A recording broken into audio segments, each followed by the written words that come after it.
So, ito na yung ating beans na niluto kanina.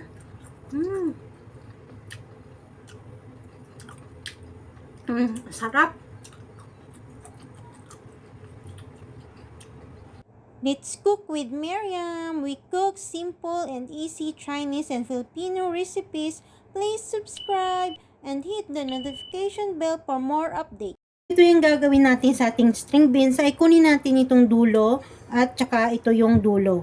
Then, hahatiin natin siya sa dalawa.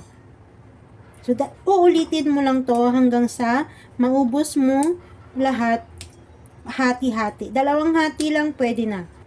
So, yan na. So, ito na. Next natin ay ito yung ating garlic.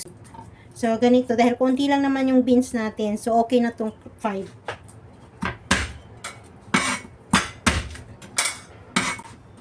So, ito.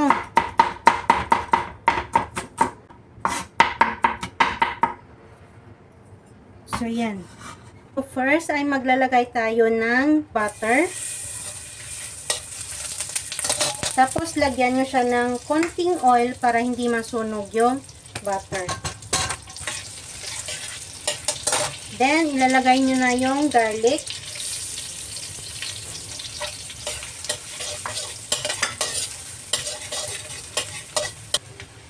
Lagyan nyo rin siya ng konting asin. Konti lang.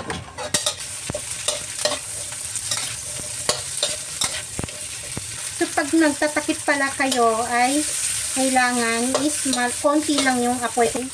Then, tatakpan. And after ilang minutes, so, titingnan natin. So, yan. Nag-brown na yung ating garlic. Perfect na to. Para siyang kinoasted. So, ganito yung dapat na ma-achieve natin na kanyang garlic. Dapat mag-brown para magawa natin garnish mamaya. So, pag ganito na, okay na to. Plating na natin. Dito na tayo mag-plating. Yung dapat nating ma-achieve sa ating garlic, yung magiging brown siya or medyo magiging burn konti para pang-plating na rin natin or pang-garnish na rin natin sa taas. So, ito na yung ating beans na niluto kanina.